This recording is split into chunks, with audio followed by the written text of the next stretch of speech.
ನಾವೇನೇನು ಕನಸು ಕಾಣ್ತಿದ್ದೀವೋ ನಮ್ಮ ಸಿಟಿ ಈ ರೀತಿ ಇರಬೇಕು, ನಮ್ಮ ರೋಡ್ ಈ ರೀತಿ ಇರಬೇಕು, ನಮ್ಮ ಫುಟ್ಪಾತು ಅಥವಾ ಏನೇನಾಗಲಿ ಎಲ್ಲ ಕೂಡ ನಮ್ಮ ಕನಸನ್ನು ನಾವು ನನಸು ಮಾಡ್ಕೋಬೇಕಂತಂದರೆ ನಮಗೆ ಒಳ್ಳೆ ರೆಪ್ರೆಸೆಂಟೇಟಿವ್ ಬೇಕು, ಏರಿಯಾ ರೆಪ್ರೆಸೆಂಟೇಟಿವ್ ಬೇಕು ಅಂದರೆ ನಾವು ಓಟ್ ಹಾಕಬೇಕು.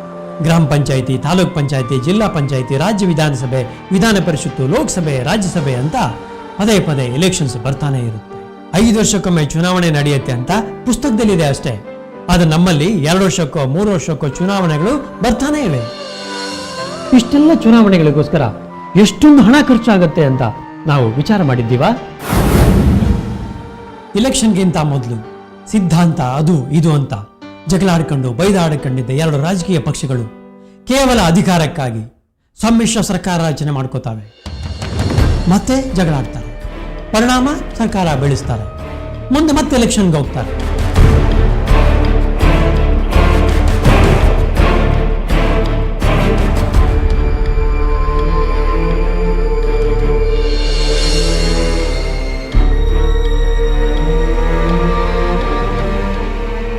ಇದೇ ಇಲೆಕ್ಷನ್ನು ಸರ್ಕಾರ ಇವುಗಳ ಮಧ್ಯೆ ಮೈ ಡಿಯರ್ ಫ್ರೆಂಡ್, ಈ ದೇಶದ ಅಭಿವೃದ್ಧಿ ಸಾಧ್ಯನಾ?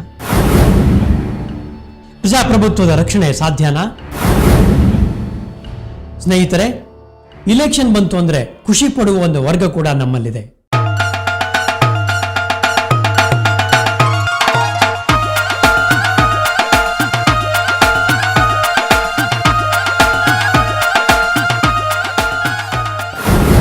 ಅತ್ಯಂತ ಹೆಚ್ಚು ಮತ ಗಳಿಸಿ ಅಧಿಕಾರಕ್ಕೆ ಬರಬೇಕು ಅನ್ನೋ ಒಂದೇ ಒಂದು ಆಸೆಯಿಂದ ರಾಜಕೀಯ ಪಕ್ಷಗಳು ಮತದಾರರಿಗೆ ಮೂಗ್ತಿ, ಸರ, ಬಳೆ, ಪ್ಯಾಂಟು, ಶರ್ಟು, ಪಂಚೆ, ಹಣ, ಹೆಂಡ ಕೊಡೋದು ಗುಟ್ಟಾಗೇನೂ ಉಳಿದಿಲ್ಲ.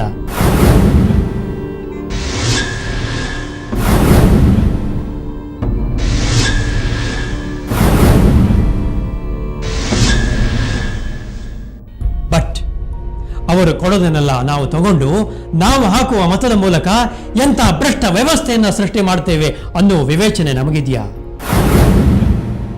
ಇತ್ತೀಚೆಗೆ ಚುನಾವಣೆಯಲ್ಲಿ ತುಂಬಾ ಮೋಸ ನಡೀತಾ ಇದೆ. ಆದ್ರಿಂದ ಯಾರಿಗೂ ಅಷ್ಟೇ ಜನರಿಗೆ ಯಾವುದೇ ರಾಜಕಾರಣಿಗಳ ಮೇಲೆ ನಂಬಿಕೆ ಬರ್ತಾ ಇಲ್ಲ. ಈ ಎಲೆಕ್ಷನ್ ಟೈಮಲ್ಲಿ ಎಲ್ಲ ವ್ಯಕ್ತಿಗಳು ಬರ್ತಾರೆ, ಹಣದಾಸೆ ತೋರಿಸ್ತಾರೆ, ಆಮೇಲೆ ನೆಕ್ಸ್ಟ್ 5 ವರ್ಷಕ್ಕೆ ಬರೋದು.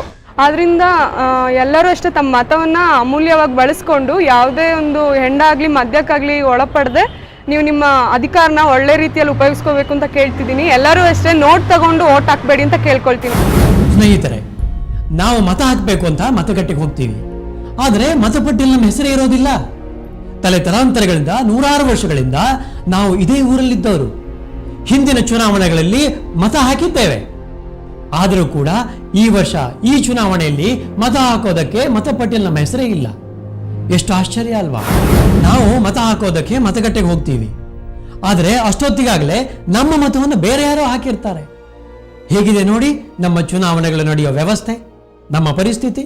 Now if we come forward, if the educated mass of India and cast a very strong, a very supportive vote which will lead our country, our state and the places around us to a very strong government and lead the young youth which today supports the nation in coming up in a very good way, a very prosperous way. ಸ್ನೇಹಿತರೆ, ಅಭ್ಯರ್ಥಿಯೊಬ್ಬ ಲೋಕಸಭೆ ಚುನಾವಣೆಯಲ್ಲಿ 25 ಲಕ್ಷಕ್ಕಿಂತ ಕಡಿಮೆ, ವಿಧಾನಸಭೆ ಚುನಾವಣೆಯಲ್ಲಿ 10 ಲಕ್ಷಕ್ಕಿಂತ ಕಡಿಮೆ ಖರ್ಚು ಮಾಡಬೇಕು ಅಂತ ಇಲೆಕ್ಷನ್ ಕಮಿಷನ್ ಕಾನೂನಿದೆ. ಆದರೆ ಸ್ನೇಹಿತರೆ, ನಿಮಗೆಲ್ಲ ಗೊತ್ತಿರೋ ಹಾಗೆ ಇವತ್ತು ಅಭ್ಯರ್ಥಿಯೊಬ್ಬ ಇಲೆಕ್ಷನ್ದಲ್ಲಿ ಕೋಟ್ಯಾಂತರ ರೂಪಾಯಿ ಖರ್ಚು ಮಾಡ್ತಾರೆ.